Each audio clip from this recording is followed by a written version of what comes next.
my gorgeous friends of the spooky season, I am going to tell you a creepy tale of Havasupai in the Grand Canyon. But first, because I am a spooky season sadist, I will attempt to break your brain. This is going to be a very long episode because the first half is going to be a telling about the history and the indigenous culture of the south side of the Grand Canyon. And then following that, you will be rewarded with some creepy tales. And if you are crazy enough to want to skip the first portion and skip straight to the tales, those will be at the timestamp here. Most indigenous tellings of people who began residing in the North American Southwest include an emergence story that originates the people in the Grand Canyon. In other words, people literally claim to have emerged from the Grand Canyon following some kind of great flood. Famously amongst the people who tell these stories are the Hopi and the Zuni. And the reason is because these two groups happen to be particularly good wisdom keepers. Kind of like how you might see the Mormons in the American West as genealogy keepers. The Hopi and the Zuni are very good story preservers. The Hopi primarily, I think, because they make it part of the Hopi way to keep these stories alive. And the Zuni primarily, I think, because they have remained geographically in situ for an extraordinary long period of time. But because this is spooky season and we are supposed to feel slightly uncomfortable, I'm going to show you a map of the Southwest and a map specifically concerning the region where our spooky story of today will take place, and show you how complicated genealogy becomes around this place and why it can become especially slippery to pin a certain geography with a certain indigenous telling of the place, because waves and waves and waves of people have come through here and called it home over tens of thousands of years. We began with the Colorado River and how it empties into the Gulf of California, or otherwise known as the Sea of Cortez, which is on the east side of Baja California. It is such a major river that it actually defines two states' boundaries. What I mean is, look at how it defines the southeasternmost border of California and the southeasternmost border of the state of Nevada. And then it winds its way through the northern part of Arizona, and that portion is what we know as the Grand Canyon. And then it cuts up through Utah and then up into Colorado, the Colorado River. Here's a look at the human language speakers that are related to the Colorado River. So the eastern portion in this map are human language speakers, and they occupied a space that was south of the Colorado River, according to this map. And this map would have been made according to what people saw at the point of contact, meaning European contact, meaning people who came to the American Southwest and observed it around the year 15 to 1700 CE. Before that, there was all kinds of interesting things going on. So look at the yellow outline there. That would be the borderland of the ancestral Pueblo culture. That means basket maker. That means the things we think of as essentially Southwestern that aren't Navajo but are otherwise very Southwestern. The Pueblos, the Kachinas, all kinds of things like that, right? So that would be the yellow outline. Then The pink area over to the left, those are Uto-Aztecan language speakers that were the virgin branch of the ancestral pueblo. They are called sometimes Virgin Anasazi. Virgin in this context just refers to the river, the Virgin River, and it joins with the Muddy River and that kind of that area, that like constellation of Utah, Nevada, Arizona, right there in the corner. That's where the Virgin and the Muddy Rivers are, and that's where the Virgin Anasazi, or as come to more modern parlance, be known as Virgin Branch, ancestral pueblo. But notice how that sort of Virgin Branch is to the north of the Colorado River. To the south of the Colorado River is the human speakers. So that's an entirely different language family. It doesn't have to do with the Uto-Aztecans. To put this into greater context, the Uto-Aztecans are native speakers to most of what we think of the Southwest. But from Baja California all the way up to the southern portion of the Colorado River and on the western portion of Arizona along the Gila River, those are the human speakers.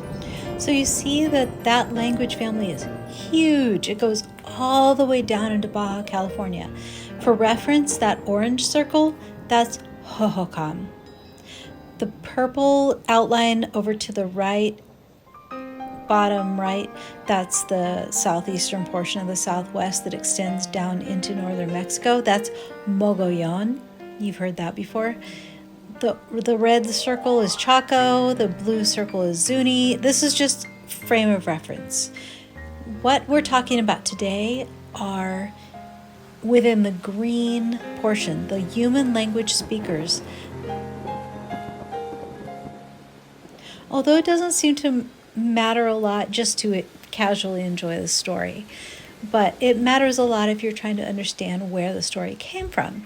So the story I'm about to tell you would have come from the people who orient themselves to the coast, and from Baja California all the way up through Arizona, but along the southern portion of the Colorado River. Oh, you thought I was done torturing you? Oh, no, monsieur.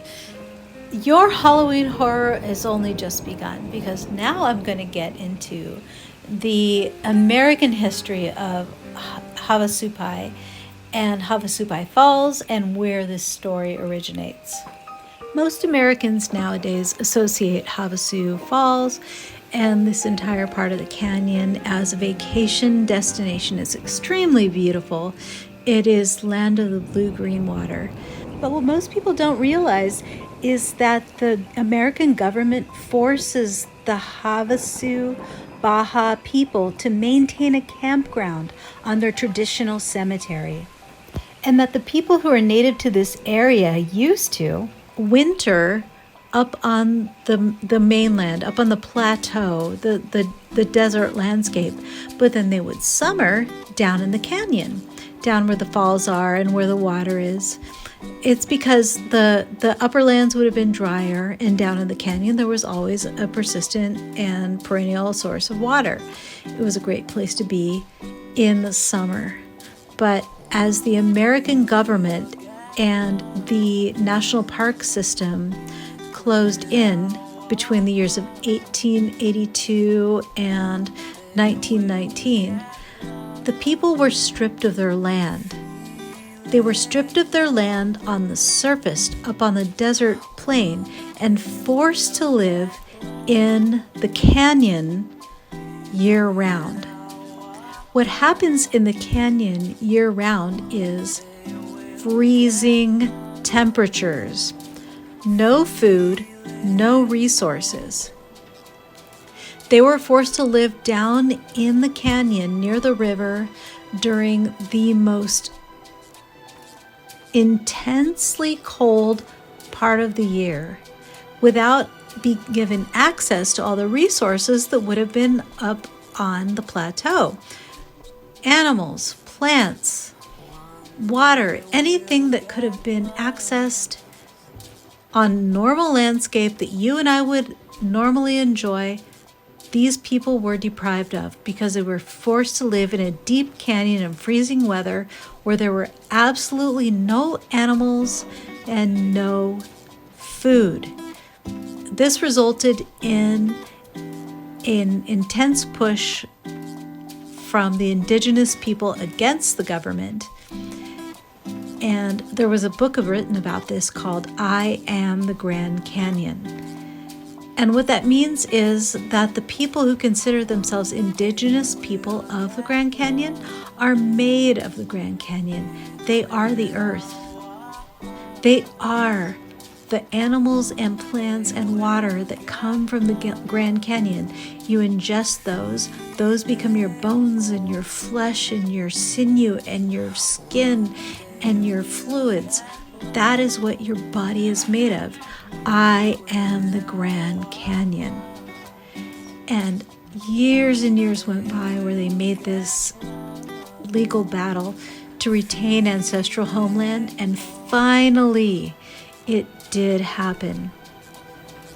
In 1976, the United States government repatriated a fair portion of the Havasupai ancestral land back to them, and now they use the canyon portion to run a resort of sorts.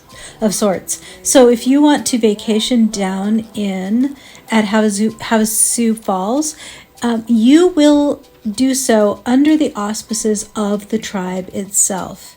So if you go down there and you try to shop at the whatever little market maybe down there, be polite. Remember, you are on ancestral land. This is not your land. You are on the land of an entirely different government. Please be respectful accordingly. Thus completes our Halloween history lesson. Now let's move on to scary stories. I know I promised you one story, but I'm actually going to give you 3 stories. 3 stories from human-speaking indigenous groups that orient themselves to the Grand Canyon. The Pale Ghost.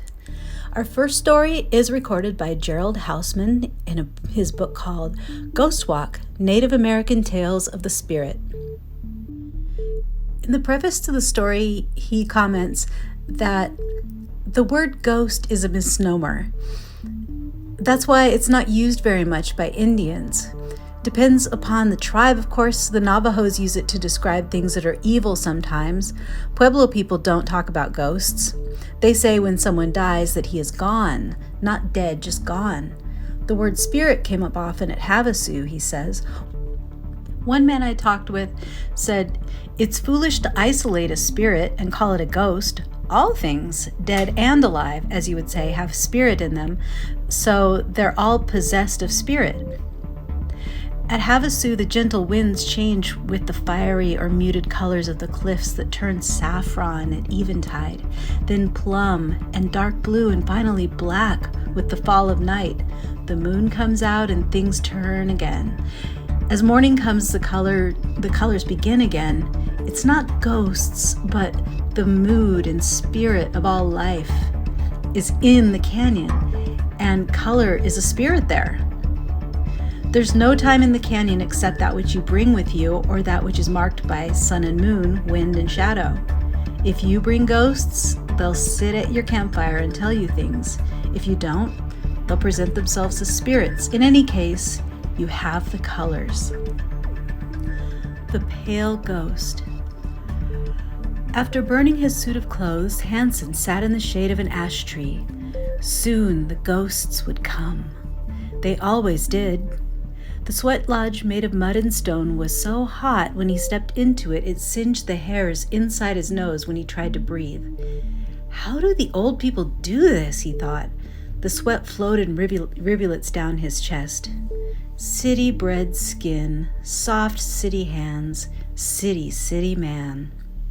Hansen tapped the lava rocks with the deer antlers, moving them into place. Then he pulled the old blanket over the doorway. Immediately he was swallowed up in darkness, and the sweat of his steaming body ran into the dirt. Prepare the place for the ghosts, and they will come.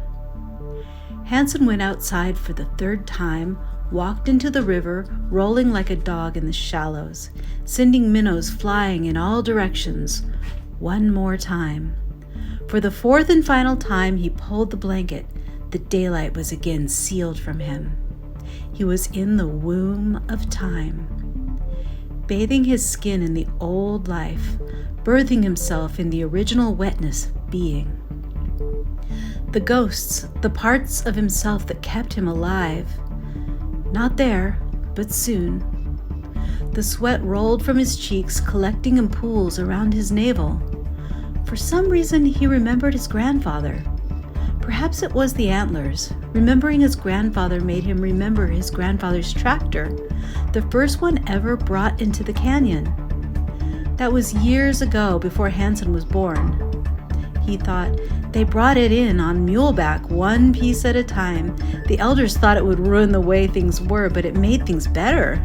The peaches could be harvested more easily, the earth furrowed faster. After a while, everyone used the tractor. I saw it just the other day, rusted out with datura blossoms like moons growing out of the rotten tires. When the thing first broke down, Grandfather put a deer skull in the hub of one of the wheels. When it broke down for the last time, Grandfather was already in the ground, and I was on my way to the government school in Lawrence, Kansas. Me and my brother put the deer skull back in the hub. That skull still had the bullet hole that had killed the deer. We painted a portrait of Bob Marley on the skull, and the hole where the bullet went through was the singer's open mouth. Now, 9 years later, all of them were in the earth. The deer, the grandfather, the brother, the tractor, the singer. Soon they would come to soothe him. He sang the old songs of thanks, then songs to the roundness of things. Songs to the beaten bracelet, the sun-shaped basket, the moon-shaped basket, the lodge made of earth, the cedar trunk, the river that would round the earth, the stars that embraced all of them. He sang the song of first breath, the song the river makes in the new morning, when the sun is first seen, first felt. Then he threw back the blanket. Ghosts! The river cooled his hot skin. He rolled in the shadows for the last time. He came out of the cold into the hour of deception just before evening, when shadows are born, the time when warriors strike upon the unwary, the time when the eye is not sharp, the time when things are not separate, the lost time when things are tied together, the time when one thing becomes another. Hansen stood there in the crackling starlight, and he knew that the cracks were crickets. Crickets and stars, stars and crickets. Cree, cree, cree, strr, strr, strr. Krister, krister, krister. Then, listening, Hansen remembered his grandfather tell the tale of how, when he was a young boy, he ran 150 miles to see the train pull into town of Williams. He hadn't stopped, he'd run the whole way. The language, the old words, came back to him now in clicks and clacks like the song of the cricket stars, the language of ghosts. He stood by the river, dry, hot as an ear of roasted corn, dry and songless, trying to remember more, trying to squeeze the fruits of memory. The words were like flat rocks rubbing together, and they were like the rushes of yucca plaited one over, one under, until, miracle, there was a basket. Words, he thought, were like this: ghosts. At first he thought it was a cloud of pollen in the wind. Grandfather? Alan? Tractor? Deer? But the ghost was all of these, a thing of permanent parts like the tractor itself, brought in piecemeal on muleback. Hansen saw quite distinctly his grandfather. He was made of blue pollen that rests on ponds. Out of his body came the tractor, the way it looked when it was new. And sitting on the big metal seat shaped like a leaf was his brother Alan, the way he looked when he was alive, before he took his life jumping off the cliff. And the deer, bounding like a legend, sprang out of Alan's mouth. Going down on his knees, Hansen cried. He cried for the missing parts, for the parts that rust in the sun and rain, for the bones that do not stay, for the people that blow away. Lastly, he cried for himself. When he stopped crying, he looked up. Alan was there. His skin was like shining pollen. I have loved you like a living brother, he said. You are my brother, aren't you? Asked Hansen. Yes, Alan said. I will always be your brother. After a pause, Alan asked, Have you called on me to tell you something? Yes, Hansen cried. What shall I do? What shall you do? What you always do. That is what I've been saying all these years. Hansen looked uncertain. Alan laughed gently. When he stopped laughing, Alan was Alan again. He looked very real to Hansen, not pollen-like, real, a man of flesh and bone. You! Yes, Alan said. It is what I've been saying to you all these years. You! You are the one who is alive! It was Hansen then who dissolved, his face full of surprise. The meeting done, Alan walked back to the village where his grandfather was waiting for him. He was one with his brother for another year. Robert Red Sky's story. This is a Hualapai story as recorded by Antonio R. Garces in his book Arizona Ghosts. One winter month of January, when I was 17, my brother and father, along with my father's two good buddies, went on a deer hunting trip in the Hualapai Valley. This was a hunting trip that none of us will ever forget. Even now, a strange feeling comes over me when I think back to what we all witnessed years ago on what started out to be just an ordinary outing. That winter day, I experienced an example of the power of spirits that comes forth from the land the Hualapais call home. 2 weeks before, my father had spoken to 3 Indian fellows in town. These guys mentioned to him about the big deer bucks they'd seen browsing and running within a deep canyon. To offer further proof, they asked my father to walk with them out to the road where their pickup truck was parked. The men proudly pulled off a large plastic tarp which was covering the bucks they had killed. He told me those guys had some of the most beautiful bucks he had ever seen. He asked the 3 guys for detailed directions regarding the location of their successful hunting. As they gave him directions, he wrote down every turn, every road, every curve. In our Indian way, we don't hold back information about such hunting areas. It's traditionally right that we share such information among our people, and it's something that goes back a long way with the Hualapai. My father arrived home and told my brother and I about the deer. Soon we'd planned a hunting trip. My father was convinced he too could shoot a deer or two just like those guys in town had. He got on the phone and invited 2 good friends of his. The date was set. We knew the weather would be cold, so we packed a good supply of food and warm clothes.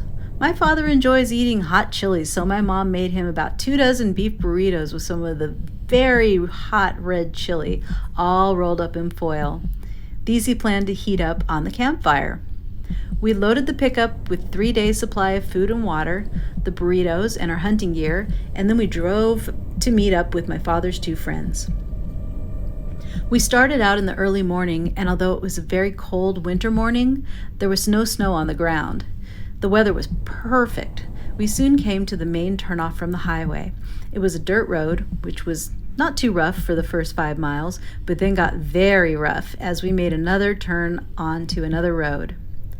The sun was already up in the east as we started our way up over a hill. We stopped at the top of the hill and took a short coffee break. As we stood standing around the 2 trucks in the empty landscape, drinking our hot coffee, we suddenly heard a strange sound come from the west. It was like the sound of 100 hoofbeats, the sound of many horses going at a full gallop. It came from nowhere. It just sort of started up and lasted for a few seconds, then it ended. We expected to see a herd of horses coming up onto the hill, but there was nothing visible, not even a dust cloud. None of us could explain what it was.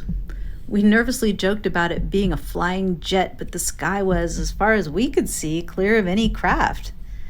Not saying another word, we finished our coffee, got back into the trucks, and continued on our way. The time was now 8:30 in the morning, and I could tell that the trucks were not going to be able to continue any further on the rocky road we were driving on.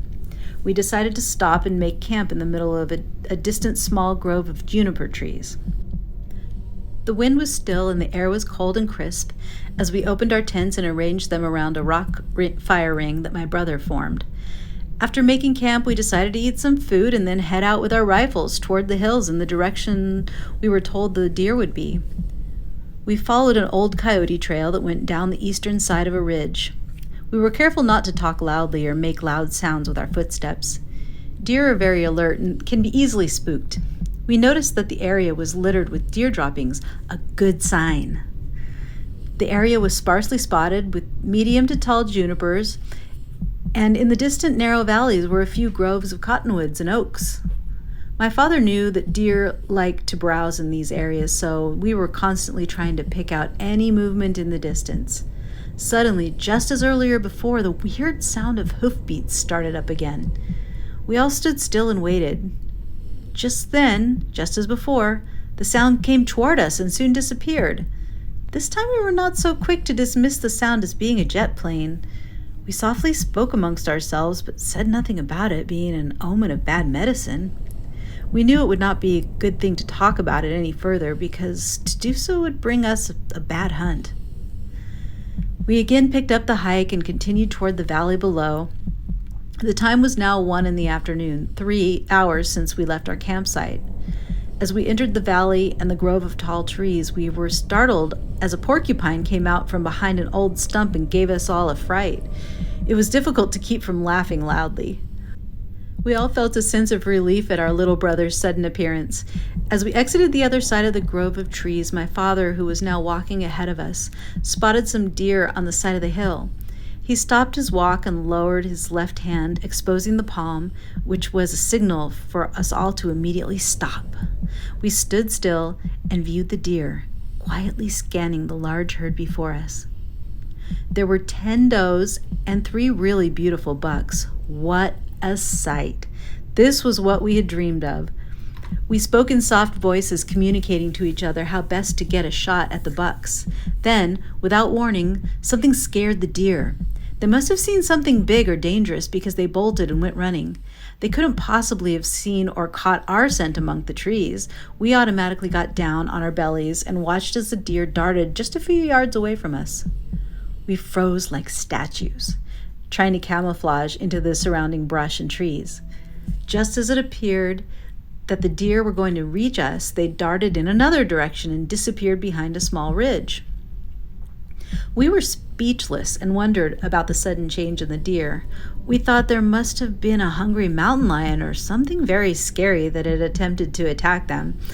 We rose to our feet and looked toward the area where the deer had been grazing and did not see anything unusual at all. Neither a mountain lion nor even a bird, nothing. Things were now becoming too strange for us to dismiss all these experiences. Something other than coincidence was at work here. My father spoke first and said, "I think we should perhaps offer a prayer for guidance and ask for protection from whatever is tracking us in these hills." My father's 2 older friends agreed, and in our native language, we all bowed our heads and prayed. After praying, we decided to continue tracking the deer and headed in the direction of their escape. It didn't take long before we found ourselves in another canyon, walking between tall stone walls. A small stream of water bubbled out from a large sandy area, which formed a shallow pool of water. All around the outer edges of this pool were green, mossy plants and deer tracks. We knew we had found a deer waterhole. The only problem was that we were a long hike away from our supplies and shelter. We knew that it would be better to head back to camp and start out earlier the next morning. We climbed up and over a large pile of boulders, then hiked along the canyon wall for a short distance, then headed up and out of the canyon. We made it over the boulders with no trouble, but when we began to hike along the canyon wall, my brother called to my father to look at something on the walls. There on the walls were ancient petroglyphs, stone pictures that were carved on the canyon walls centuries ago by prehistoric native people. These carvings were not the usual ones, which we were accustomed to seeing on other walls in other canyons. These were not pictures of sun, birds, stars, and lightning symbols. These were pictures of people without heads, or with the heads and arms of animals. These were pictures of owls and figures with open mouths. My father and his friends spoke out loud. These pictures tell that this canyon area is full of supernatural forces. The pictures of headless people mean that bad witches and animal spirits were working together to make bad medicine here many years ago. We all agreed that to get out of this canyon as soon as possible would be the best thing to do.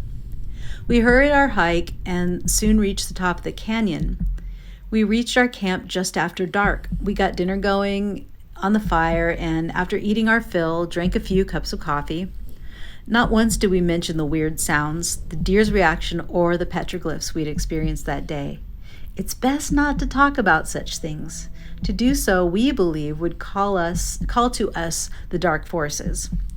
We decided at around 8 that evening to call it a day and get into our sleeping bags. After placing some more wood on the fire, we all stretched out close to the fire ring. We were very tired from all the hiking of the day and were eager to get enough rest for the next day's activities. Very soon after zipping up into our sleeping bags, we fell into a deep sleep. I must have been the last one to nod off because I remember hearing everyone snoring before falling asleep. The next thing I remember is being awakened suddenly by a loud snapping sound coming from one of the burning logs in the fire. I opened my eyes and stared at the black, moonless sky above. I remember thinking to myself, what a beautiful sky it was, as I viewed all the stars filling the dark spaces from one vast direction to the other. Then I turned to face some movement which caught my attention in the brush a short distance from our camp. I saw what looked like a naked person crouching down on his legs, staring at me. I thought that I must have been imagining this because of how tired I was. I closed my eyes and rubbed them with my cold fingers. I again turned my attention to the figure in the distance, and sure enough, it was still there, just staring at me. I began to get scared and thinking it might be someone who was going to rob us. I knew that my rifle was just a few feet away from me, but I would need to react quickly in order to do any good. As I observed this person, I realized that he was the size of a child. I watched as he made a quick motion and stood straight up. That did it for me. I threw off the sleeping bag and yelled for everyone to get up as I went for the rifle. I yelled, "Hey, there's a guy over there!" Everyone reacted quickly by jumping out of his sleeping bags. I told them about the person I'd seen in the bushes. My father listened to me and then said, "I'd been seeing that guy for some time before you woke us. There are other spirits with him as well. I've been seeing 2 or more of them moving from juniper bush to juniper bush." This got my brother a bit scared. He spoke, "Well, what are we going to do? Will they hurt us? Do they want us to leave this place?" My father responded, "I think we should pack up and leave this place. These are not good spirits. We saw the pictures on the rocks. Those are not good pictures. Those are pictures of witches and people who work with bad spirits. I really think we should leave this place tonight." We threw more wood on the fire and we got it burning brightly. We decided to take my father's friend's advice and leave the canyon that night. As we packed up our gear, I again noticed the shadows of people or spirits running from bush to bush. I let the rest of the men know what I had just seen. My father decided to sing a prayer, and the rest of us joined in. My father's friend then ended the prayer by announcing, in the direction of the spirits, that the Creator was watching over our well-being and that they should leave us alone. Suddenly, we heard the low sound of laughter and hoofbeats leave our camp. This is when I knew our power of prayer helped us chase away whatever was watching us. We all got in our trucks and drove home that night. We didn't speak again about our experience until the next morning. During breakfast, we told our mother about our experience. She said that during the day and night we were gone, an owl had been making hooting sounds in the tree in our front yard. This was very unusual, and she knew that this was an omen, that something bad was happening to us. She herself began to pray for us to return safely home. Aside from this experience, I've had a couple more that have taken place, but I don't think I'd like to talk anymore about this. The Crystal Wolf. This is another story recorded by Gerald Hausman in his book Ghost Walk, Native American Tales of the Spirit, and it takes place in Havasu. Although the story of the Crystal Wolf is told by a Pueblo friend of the author had some experiences in the canyon as well, so he offers this description of Havasu and his experience there prior to telling the story. He said, "It is a strange and magnificent place, a side canyon that dwarfs all things human, and yet at the same time it brings the human and the supernatural into balance. Visitors to Havasu sometimes tell of hearing voices lifted on the wind currents. They hear lonely cries in the blue braids of the waterfalls. They hear voices that croak in lost tongues, lost languages. Campers who stay in this part of the canyon talk of eerie feelings when they visit the Havasupai Cemetery. Maybe the campers shouldn't be there, but they are, and they see and hear things, so they say. I've talked to them. Sometimes climbers strike out for the high red walls above the cemetery, turn back for no reason. They say something tells them, go home. A backpacker I met while camping at Havasu one summer said, I heard a voice while I was swimming underwater. The voice said, go back, so I did. One night I woke and stood upright before my tent, speaking in tongues. I was gesturing with my hands, and though my eyes were open, I saw nothing, for I was still asleep. I appeared to speak to someone who wasn't there. My close friend Ray Griffin saw me standing in the moonlight, whispering and gesturing. He said I talked in a language that had repetitive sounds that came from deep in the throat. It was like nothing he'd ever heard before. What did it sound like? I asked him. He said, it sounded like Tewa. Maybe, no, it sounded like Anasazi? No one's ever heard that, I said. He laughed. I did. This is the story of the Crystal Wolf. The smell of honeysuckle came off the acacia trees and beckoned Mariah to pitch her tent. The air was full of the little woolly pills, blossoms of the acacia. Their fragrance drenched the air and made it smell like heaven in the canyon. The camping spot was a dry place, home of the red ant, the trapdoor spider, and the alligator lizard. Nearly noon, and the sun was well above the canyon rim.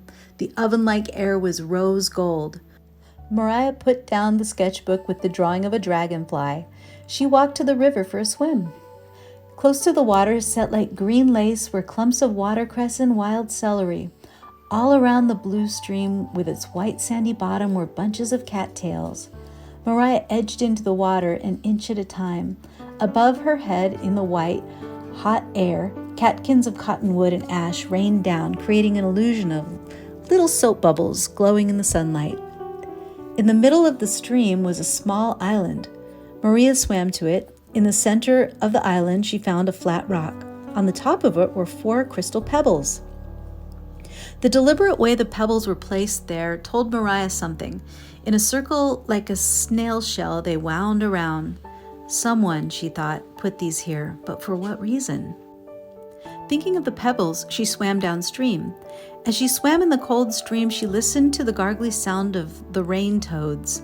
They were everywhere. It was mating season. Their song was thick and dreamy, like the river itself. It filled the woods with the clatter of life. Swimming on her back, Mariah heard the toads and smiled. Looking up, she saw the catkins coming down. This is a place where earth, water, and sky meet, she thought. A place where I am in the center of all things that matter to me. I feel my soul expanding and floating upward. A little later, while warming herself in the sun, Mariah saw a dark-skinned Havasupai sawing a log by the river. She greeted him with a soft hello. The man nodded but did not answer. He was handsome, but his looks were dark as a canyon shadow. He himself was in that shadow, now sawing. Briefly, the two exchanged glances. His was straight to the heart. an unashamed stare that seemed to go through her. Maybe he's not looking at me at all, but rather at something behind me, she thought. She looked at him tentative and quick, like a swallow darting from a branch. Covering herself with her towel, Mariah walked to the seeming safety of her tent. Momentarily, she turned and gazed again.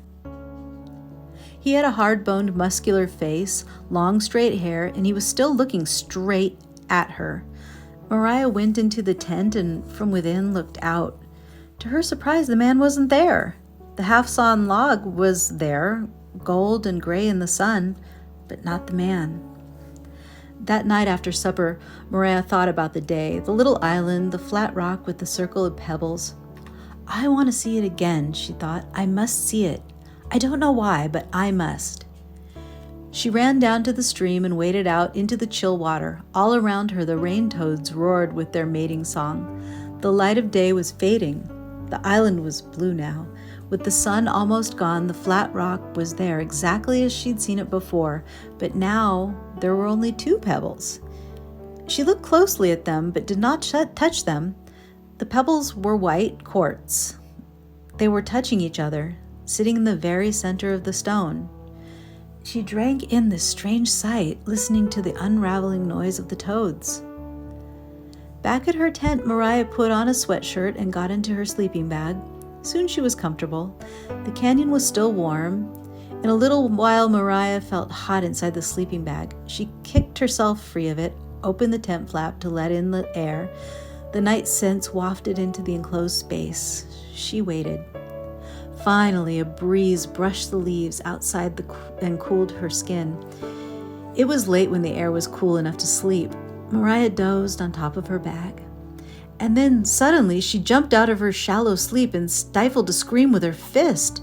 The wolf was close to her face, silver eyes staring. A soft growl came from its parted lips.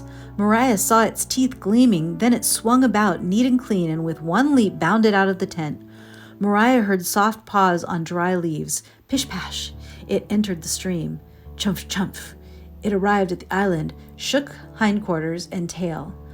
Mariah watched as the wolf sniffed at the 2 small pebbles. I cannot see it, but I can feel the pebbles moving, she thought. The night changing. For a long time, she stayed awake after this. Sometimes she heard noises and was startled by them. Then, toward the dawn, she fell asleep sitting cross-legged, her head angled to the side like a bird. It was midday when she woke covered with sweat. The tent was hotter than a bread oven. Mariah put on her bathing suit, pulled a t-shirt over it, and swam out to the island. The flat rock was there as she expected it to be, but the pebbles were gone. That day, crazy with heat and the calls of the canyon wrens, passed like any other. A burning honeysuckle scented wild celery-tainted afternoon. The only thing missing is the toads, she thought. They're quiet. The canyon is still. Mariah listened for them, but they never started up. The woods seemed to want them. Yet they were nowhere to be seen. The canyon wrens carried the afternoon with their skirling, descending musical scales, but in time they too were silent. The canyon quiet was then as heavy as the heat of the previous day. I wish the blue notes of the wrens would return, she thought. I wish the toads... I wish, what do I wish? Noise? Human action? The quiet has settled so deeply in the canyon that it presses upon my head. I can feel the weight of it on me like a burden. Feeling the stillness enter into her, Mariah gave into the canyon. She surrendered to the greater power of being. And again she waited. For what? She didn't know. For something. Just before nightfall, Mariah filled her canteen at the stream. The sound of bubbles burbling was welcome to her ears. Evening was coming in the traditional way. The topmost walls of the canyon were still aglow. It was day up there in the higher country. The lower walls of the canyon were gray and gloomy. Night was forming in the pools under the grayish cliffs. Bats were squeaking. That song too Mariah welcomed. As usual, she waited, then swam to the island. The flat rock was in place, but there were no pebbles. That seems wrong, she thought. So flat, so empty. Did the wolf take the pebbles? Mariah searched the base of the rock, feeling in the dusky light for the round quartz stones that weren't there. Once in her tent, she vowed not to fall asleep. I will wait for the wolf to come, and I will not be asleep when it steps boldly in here, she thought. Why she didn't close the tent flaps and tie them, she couldn't have said, for she didn't know. And instead of staying awake, Mariah drifted off. When she awoke, she was lying on her side, curled up in her sleeping bag. The tent was hot, the morning was half gone, the canyon was warming up for another blistering day. Slipping on her bathing suit, Mariah cooled off. She dog-paddled out to the island. The rock was there, empty and bright. No pebbles. While swimming back to the tent to make breakfast, Mariah was certain of something. The idea came fast. I am not wanted here, she thought. That's what the wolf was trying to tell me. I'm supposed to move my tent. By noon, Mariah packed and moved. She moved the tent to the east side of the river. There, sure she'd done the right thing, she spent the rest of the day nibbling raisins, sunflower seeds. She made a quesadilla, melted cheese, onion, with a tortilla folded over it, a cup of river-cooled herbal tea for dessert. She spent the day idly drawing, feeling well-fed and strangely secure. In the early violet dusk, the heat was not oppressive and the night wind came early. Mariah made a supper of mushrooms cooked with soy sauce and butter and some pasta. A playful breeze tickled her face as she cooked. The leaves of the young ash trees along the canyon walls shivered. The river sang. Mariah sat under the first stars and enjoyed the coming of night. She was leaning against a back brace of woven saplings that she had made. I feel content, she thought. For the first time, I feel unafraid. I feel I am who I am. I'm not worried about what will come. What came was the wolf. It crept up to where she was sleeping against the sapling brace. Mariah woke. The wolf was sitting at her feet. Its eyes were not angry. She watched, barely breathing, wondering. The wolf stood, stretched, yawned, then it paddled to the river, went in, drinking as it walked. Soon it was swimming to the island. Mariah watched as the wolf did something with its nose. She saw the white flag of its tail wagging, then it was gone. I feel it, she thought, the night change. It's come again, only this time it's different. The little engines of the rain toads have started. The noise is filling my ears and the cool air is flowing between the tree trunks. Mariah sat still listening to the changes. The canyon was brimming with grateful life.